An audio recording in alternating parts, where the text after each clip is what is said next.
Olá, amigos do canal Fé Ativa, muito boa noite.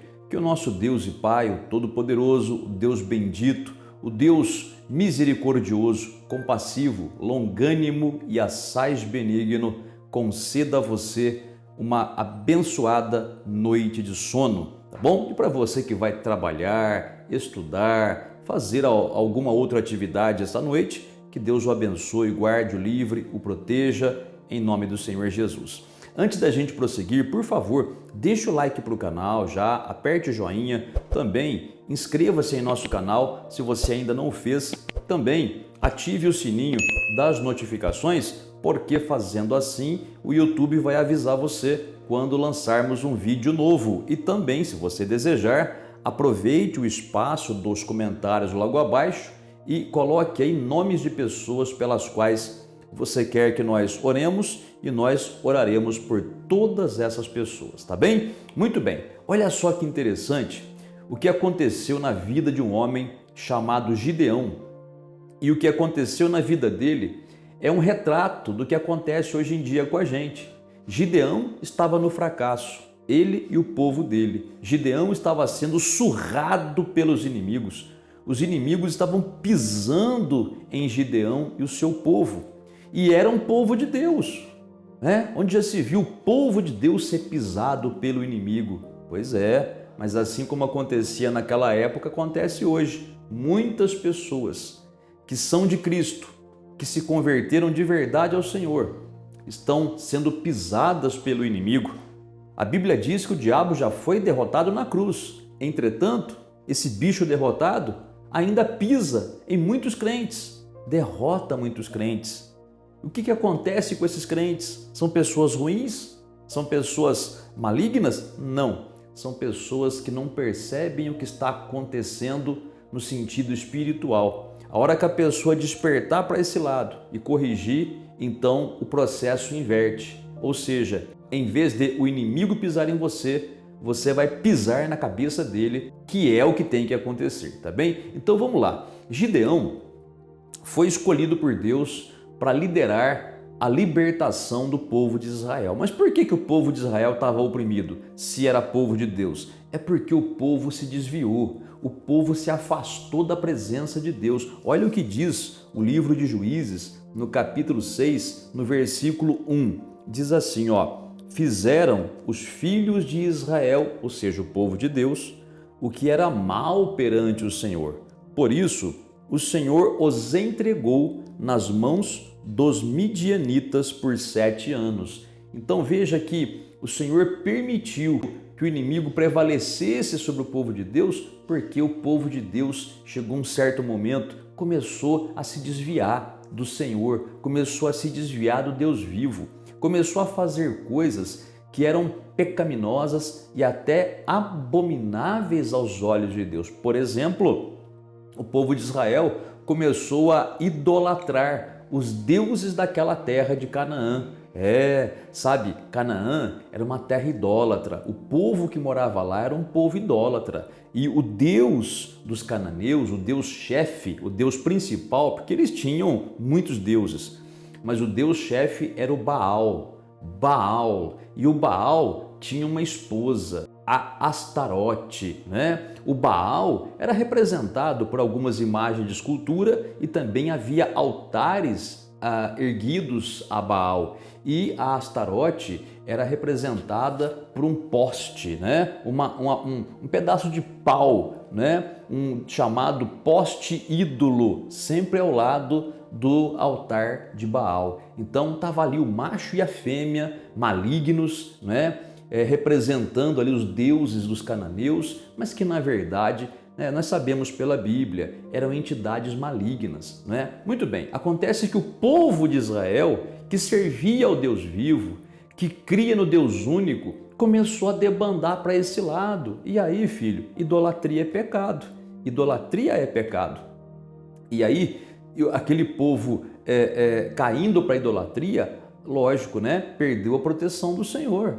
E aí o que aconteceu? Sem a proteção de Deus, o inimigo começou a vir. Os midianitas, né? Começaram a vir para cima do povo de Israel e começou a roubar o que eles tinham, venciam eles em todas as batalhas e o povo estava sofrendo, até o dia que o povo começou a clamar a Deus, né? Começou a clamar a Deus e Deus levantou Gideão então. Só que aí Deus falou para Gideão o seguinte: antes de Gideão começar a libertar o povo dele, olha o que o Senhor falou para o Gideão. Presta bem atenção. Você pode estar pensando que essa história não tem nada a ver com a gente. Pode falar assim, ó, mas eu não sou mais idólatra, eu não tenho essas coisas. Bom, será que não? Vamos ver já já. Olha só, olha o que Deus falou para Gideão.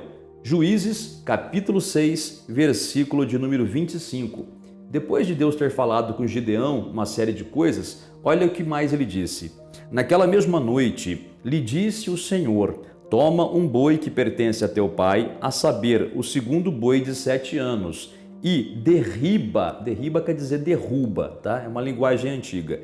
Derruba o altar de Baal, que é de teu pai, e corta o poste ídolo que está junto ao altar. Olha o que Deus mandou fazer: derrubar aquele altar daquele Deus falso e cortar, porque era de madeira, né? Aquele poste ídolo. Derruba essas coisas aí, essas coisas pertence ao teu pai, à tua família, mas é por isso que vocês estão sendo derrotados, porque vocês estão confiando num Deus falso, vocês estão colocando a sua confiança em algo que não pode salvar, vocês estão adorando algo que não pode fazer nada por vocês, estão sem perceber me deixando de lado. Olha só, né? E Deus falou então: Gideão, derruba isso daí.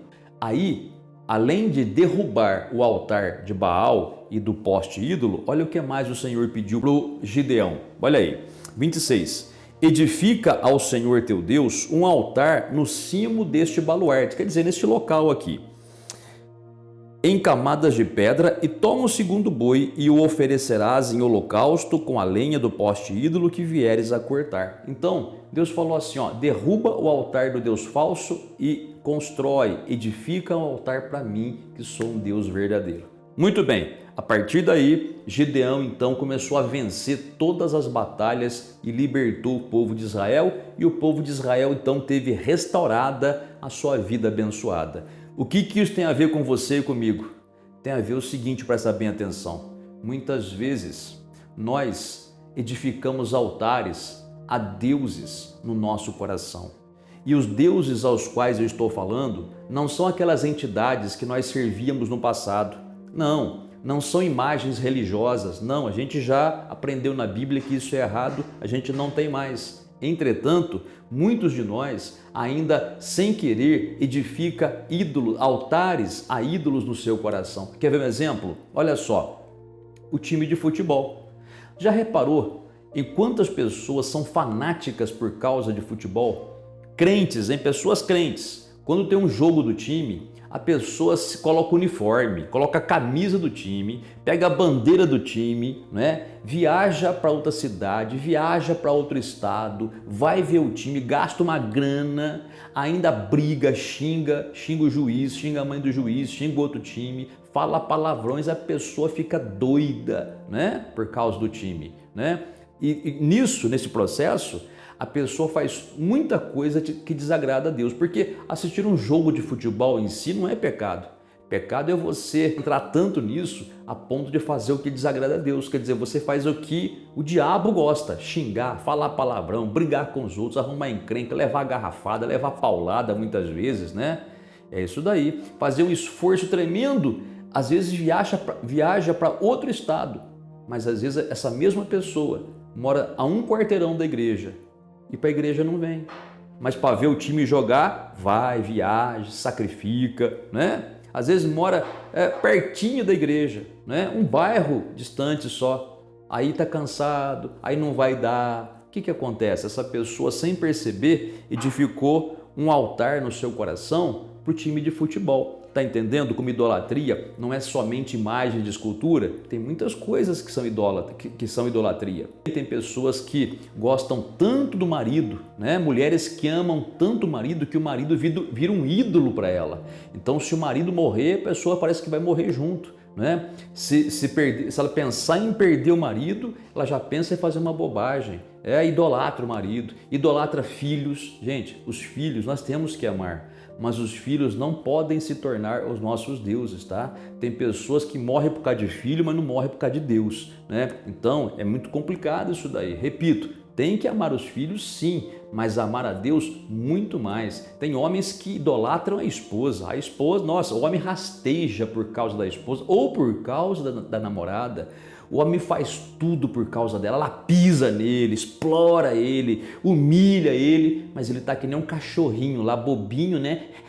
Não larga de mim, né? Eu dou o que você quiser, eu faço o que você quiser. É humilhante, gente, é degradante até, mas esse homem, ainda que se diga crente, fez da namorada o seu Deus. E tem namoradas que fazem do rapaz também o seu Deus. Ama tanto, ele gosta tanto dele, né? Às vezes o rapaz é a pior tranqueira que tem, né? Ruim de tudo, faz tudo que não presta, né? Mas a moça crente, né? Eu amo ele, e por causa dele faz tudo que ele pede e tudo que não presta também.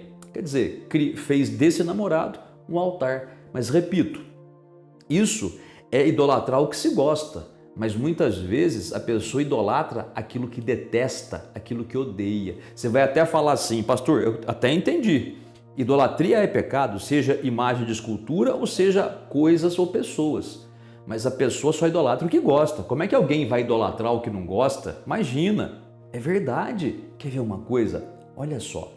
Imagine que você tenha um desentendimento com alguém. E foi um desentendimento muito grave, porque a pessoa te traiu, a pessoa te passou a perna, a pessoa se dizia sua melhor amiga e passou aquela perna em você, vamos dizer assim, te traiu de uma maneira absurda e você fica odiando aquela pessoa. Só que você odeia a pessoa a um ponto que você não consegue esquecer dela. Sempre que se fala no nome da pessoa, até o teu estômago embrulha. Você está feliz ali, de repente você escutou alguém falar dela, a sua cara se fecha, a sua cara fica cara de quem chupou limão, né? Aquela cara fechada, azeda, né? Você não vai onde a pessoa está. Tipo assim, meu parente, eu briguei com meu parente, né? Tem uma festa de aniversário. Ele vai estar lá? Vai. Então eu não vou. Onde ele está, eu não estou. Olha, você deixa de prestigiar os seus parentes por causa de uma pessoa com quem você tem desavença. Né? Você se desentendeu com uma pessoa da igreja, com o irmão da fé, mas de uma tal maneira que você pegou birra daquele irmão. Então, no dia que tem culto, que aquele irmão vai, você não vai. Quer dizer, você deixa Deus de lado por causa daquela pessoa. Você pensa naquela pessoa dia e noite. Você até deseja o mal para aquela pessoa. Às vezes você até fala que perdoou, mas na realidade não perdoou, porque quando alguém fala para você daquela pessoa, você fica falando mal da pessoa então. Você fica lascando o pau naquela pessoa com quem você se desentendeu. Isso é sinal que você não perdoou. Mas tem uma coisa pior. É sinal de que aquela pessoa ocupa um lugar no trono do seu coração. Você fez um altar para aquela pessoa no seu coração. Meu amigo e amiga. E é isso que amarra a tua vida. Entendeu? De repente você já se separou, teve um casamento, o teu marido ou a tua esposa, teu ex-marido ou a tua ex-esposa ainda não sai do seu coração. E não é porque você ama, não, é porque você odeia. Porque a pessoa fez tanto mal para você que você, quando olha aquela pessoa, imagina ela como se fosse um lixo e deseja que esse lixo fosse até queimado, né? Tanto que você odeia. Ora, se você chega nesse ponto, é porque no fundo essa pessoa virou um ídolo para você. Porque você pensa nela, você não tira ela da sua cabeça, do seu coração, entendeu? Então tem que fazer como Deus falou para Gideão fazer. Derruba esse altar, filho. Perdoa essas pessoas todas. Não toque mais o nome delas, né? Perdoa de coração. Como eu sempre digo, tem pessoas que você vai perdoar sim. Não tem como conviver junto mais. Se ficar junto dá problema. Então, se for o caso, não conviva mais com a pessoa, mas perdoe. Nunca mais fale no nome dela. Peça a Deus para ter misericórdia dela e que ela encontre Jesus um dia, né? Mas quando alguém vier falar da pessoa, não fale mal. Quando você olhar para a pessoa, não olhe com raiva, olhe com misericórdia. Se puder ajudar, até ajude. Não precisa conviver, repito, não precisa conviver, ajuda de longe. ajuda com oração, de uma maneira indireta. Faz o bem se você puder, mas isso é derrubar o altar, viu? Aprenda a tirar essas coisas do seu coração, tanto aquilo que você ama muito, como aquilo que você detesta muito. Tira do seu coração, deixa o Senhor seu Deus do seu coração de verdade, sabe? Dê prioridade para Ele, faça as coisas por causa dEle, sempre, tá? Tem pessoas que têm como Deus o medo, sabe aquele medo de perder alguém, perder alguma coisa, aquele medo que te dá um medo assim desenfreado ou um medo assim inexplicável, sem sentido, né? E você fica com esse medo, mas eu tenho medo, Não, você não tem medo de nada se você confia em Deus, né? Tire esse medo do seu coração, essa preocupação de que vai acontecer alguma coisa com alguém da sua família, alguém que você ama, um medo que te deixa até sem dormir, te faz perder o sono, até isso vira ídolo. Gente, tira do teu coração todas essas coisas, derruba. E derrubar significa fazer esforço, né? Quer dizer, você vai ter que fazer um esforço para tirar isso do seu coração. E deixa Deus entrar, deixa o Senhor habitar no teu coração. Vive em paz, filho, vive em paz, né? Sempre ponha Deus em primeiro lugar. As outras coisas são as outras coisas, mas Deus sempre em primeiro lugar. Sirva-o, faça a vontade dele, sempre. E aí você vai ver que, assim como Deus confirmou Gideão, lhe dando vitórias em todas as suas lutas, Deus também vai confirmar a vitória na sua vida. Comece a derrubar os altares que você edificou no seu coração sem perceber, pessoas, coisas, não é verdade? Às vezes você passa o final de semana todo assistindo séries, nem dorme, não é? Como eu sempre falo aqui, né? Você assiste série após série, episódio após episódio, fica sentado no sofá, né? Ou deitado no sofá, o sofá até pega a forma do seu corpo, né? E você fica ali grudado naquilo, não é verdade? Aquela disposição, aquela vontade de ver o próximo episódio, mas a mesma vontade você não tem para ir na igreja, para ouvir a palavra de Deus, para orar. E aí? Você já parou para pensar que essas séries de TV, aparentemente inofensivas, se tornaram o Deus da sua vida? Parou para pensar nisso? Verifica. E tem muitas outras coisas que, se você começar a meditar, o Espírito Santo vai te fazer entender que tem muitas coisas que ocupam o nosso coração que não deveriam estar ocupando. Porque se essas coisas estiverem ocupando o nosso coração, Deus não vai ocupar. E aí, filho, a nossa vida vira uma vida de fracasso. Então, derrube esses altares, tire essas coisas, elimine essa idolatria da sua vida e você vai ver que o poder de Deus vai começar a se manifestar na sua vida, como aconteceu com Gideão. Vamos falar com Deus? Quer pegar um copo com água? Coloque aí que nós vamos orar, tá bom? Oremos ao Pai então. Pai Celeste, Pai Santo, Pai Amado, muito obrigado pela Tua palavra, muito obrigado pela Tua direção, muito obrigado pela Tua misericórdia, Pai.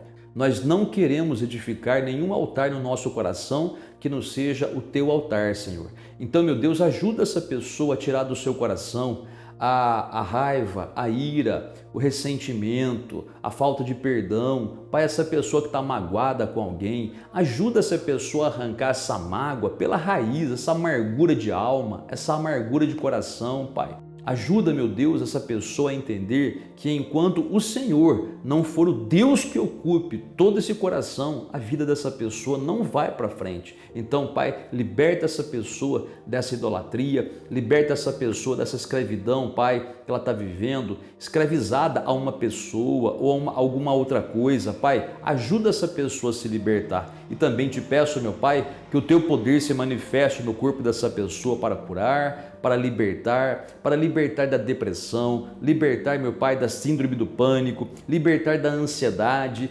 libertar, meu Pai, da doença física mesmo, essa pessoa que está com um problema grave na garganta, meu Pai, que o Teu poder toque nela agora e que esse mal na garganta seja eliminado, seja expelido desse corpo. Meu Pai, faz um milagre nessa vida. Também, meu Pai, essa pessoa que está pedindo pelos seus filhos, pela sua família, pelo seu marido, pela sua esposa. Meu Deus, faz um grande milagre nessas pessoas, em nome do Senhor Jesus. Também te peço, meu Deus, finalizando esta oração, abençoa este copo com água, toca nele com o Teu poder e no beber desta água, Pai, que essa pessoa encontre alívio, paz e bênção. E na certeza, meu Senhor, da Tua resposta, te damos graças. Em nome do Senhor Jesus. Amém e graças a Deus. Amigo e amiga, acabamos de orar, a água já está abençoada, beba dela se você colocou. Se você não colocou, tudo bem, não tem problema, fica na sua fé, mas medita nessa palavra, tá? Tire os ídolos do seu coração para que Deus possa agir na sua vida. Enquanto você não tirar, Ele não vai agir.